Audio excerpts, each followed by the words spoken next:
Assalamualaikum warahmatullahi wabarakatuh. Selamat berjumpa kembali dengan saya channelnya Oban Terbandi Menjalin Cerita. Oke sobat, udah pada lapor pajak belum?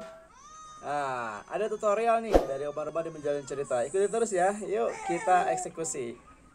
Oke, langsung saja di beranda Google ketikkan saja DJP online. Nah, kemudian di enter. Nah, di situ pilih DJP online pajak ya. Kemudian nanti setelah di beranda seperti ini, itu ada informasi, boleh dibaca ya. Nah, kalau misalnya udah dibaca, langsung aja close. Dan kemudian login dengan menggunakan NPWP. Nah, di situ. Kalau misalkan NPWP sudah terisi, kemudian masukkan kode keamanan. Setelah itu baru tekan atau klik login. Nah, seperti ini. Kemudian di berandanya tampil NPWP. Jika teman-teman yang belum punya elektronik terbarunya boleh kirim via email. Nah, di sini banyak menu ya. Ada layanan, profil, bayar, dan lapor. Karena kita kebutuhannya lapor, maka kita lapor. Oke. Nah, di sini ada banyak informasi juga ya. Pelaporan, nah nggak ada apa-apa. Kemudian pra pelaporan juga di sini nggak ada apa-apa juga ya. Anda tidak memiliki otoritas untuk mengakses menu ini. Cuman cek aja, takutnya ada yang harus diganti atau gimana gitu. Oke. Nanti di sini ada dua pilihan, bisa menggunakan atau mengunduh formulir yaitu bentuknya PDF ya. Nah, kalau yang memiliki EPIN maka bisa langsung ke e-filing nantinya. Tapi kita coba cek, scroll ke bawah dulu ada informasi apa nih. Nah, ada yang kedip-kedip ya, kita baca. Apabila terdapat data yang tidak sesuai, silakan menghubungi KPP administrasi atau krim pajak di 15.200. Oke. Nah, di sini ada riwayat pelaporannya ya. Nggak ada apa-apa, langsung saja nanti klik e-filing. Oke. Karena di sini kita akan lapor, maka harus membuat SPT, dan di sini adalah history ya atau sejarah saya ketika lapor pajak. Nah, itu ada di tahun 2020, 2019, 18, 17 dan sebagainya. Oke. Kita langsung saja buat SPT-nya ya. Nah, di sini ada pertanyaan, jawablah nanti sesuai dengan kebutuhan. Kalau iya, kalau tidak itu terserah kalian ya. Kalau saya tidak ya. Nah, kemudian di situ boleh dibaca dalam hati, langsung diklik-klik aja. Nah, kalau saya di nomor 3 karena tidak kurang dari 60 maka saya pilih tidak gitu ya. Nah, kemudian di sini nih informasinya. Bisa menggunakan dengan bentuk formulir atau dengan panduan atau dengan upload SPT-nya. Kalau saya di sini memakai dengan pedoman ya. Klik aja. Nah, kemudian di situ ada SPT 1770S ya dengan panduan. Oke. Maka kita akan dipandu di sini. Klik saja.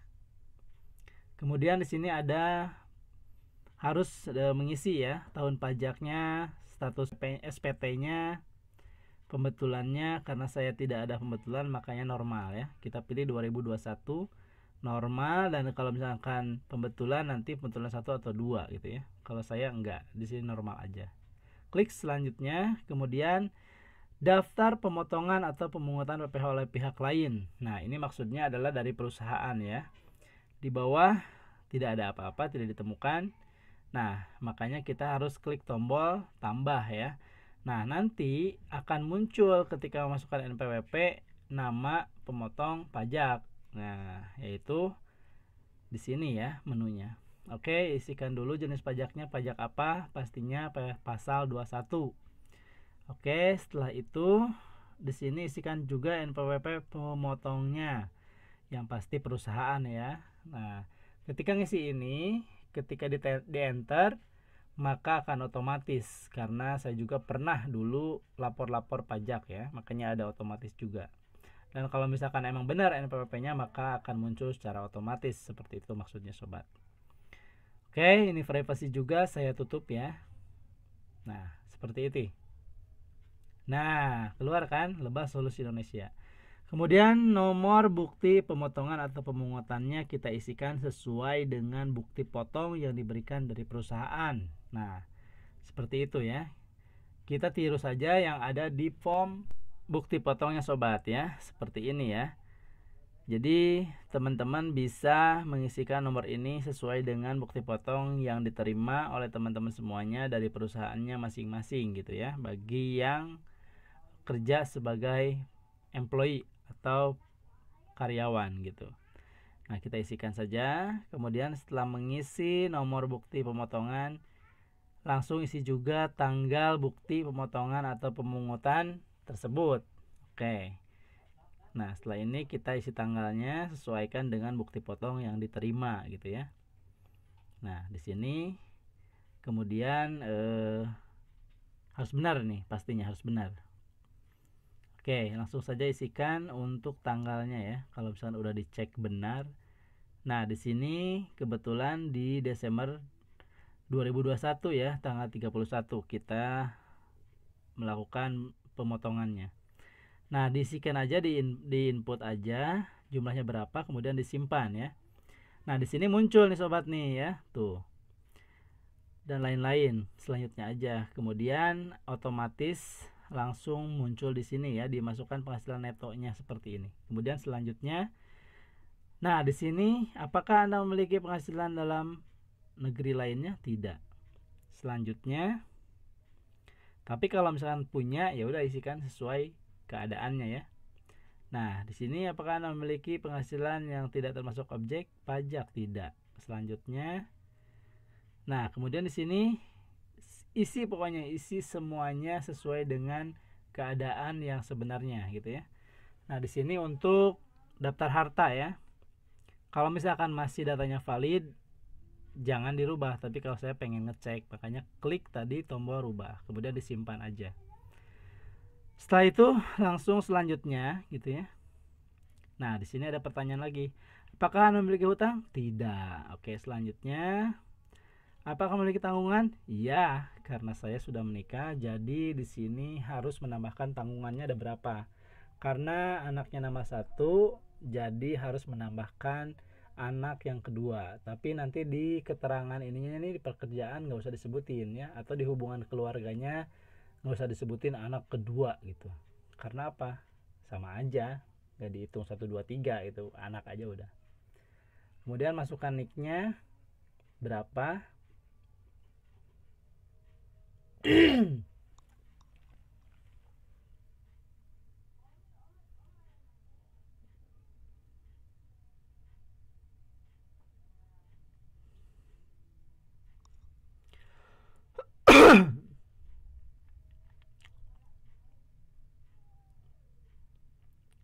Oke, kita privasi lagi ya, karena ini adalah nomor induk kependudukan gitu ya.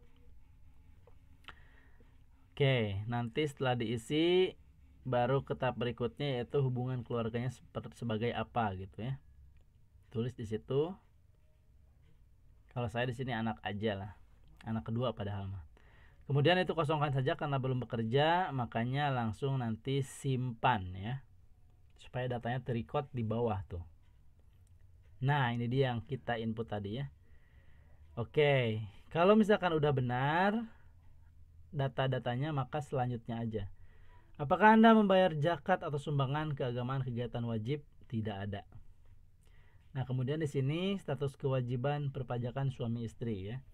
Ada yang digabung, ada yang enggak. Kalau saya digabung, makanya memiliki tanggungan ya.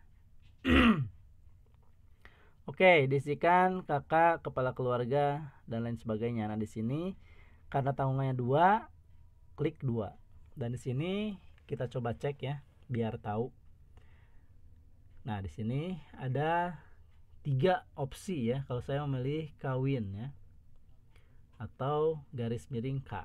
Oke, setelah itu selanjutnya lagi, apakah Anda memiliki pengembalian atau pemungutan PPh 24? Tidak ya. Selanjutnya, apakah Anda melakukan pembayaran PPh 25? Saya bilang enggak, karena saya tidak punya. Maka isinya 0 saja, dinolkan. Kemudian langsung selanjutnya ya. Nah, di situ udah ada tuh data-data yang kita isi tadi. Makanya hasilnya adalah nihil seperti bukti potong yang diberikan dari perusahaan. Setelah itu selanjutnya, oke, kita cek lagi. Kalau misalkan ada kekeliruan, boleh direvisi. Kalau enggak, kita klik langsung selanjutnya ya. Nah, di situ akan muncul proses kurang atau lebih bayar. Langsung aja kalau misalnya nggak ada revisi, selanjutnya diklik ya.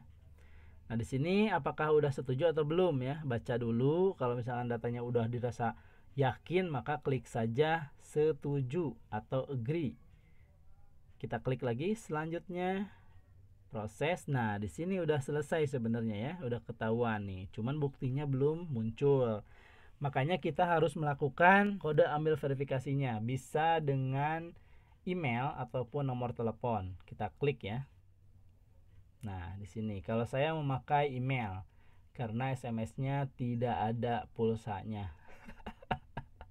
Klik email ya. Nanti kita akan dikirimkan email oleh DJP online-nya ya. Oke, sukses statusnya. Dan di situ kita cek dulu emailnya apakah masuk atau belum. Kalau misalkan udah masuk, makanya kita langsung saja klik iya gitu ya. Diklik baru dimasukkan kodenya ya.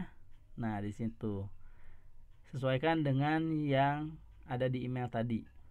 Nah, kemudian di situ langsung klik nanti kirim SPT-nya. Itu pasti akan masuk ke email karena saya ada email yang didaftarkan. Nah, kemudian ada info ya, seperti ini. Pelayanannya puas apa enggak? Kalau saya sih puas aja ya, karena memudahkan sekali. Klik. Nah, di sini udah masuk tuh datanya yang kita input. Nah, untuk buktinya bisa nanti kita lihat di sini nih. Lihat BPE tuh nanti ya. Nah, kita lihat ya. Oke, diklik aja. Nah, inilah hasilnya sobat seperti ini ya. Jadi itulah proses untuk pelaporan pajak melalui e-filing ya. Mudah-mudahan berkenan ya. Terima kasih ya udah menonton. Assalamualaikum warahmatullahi wabarakatuh.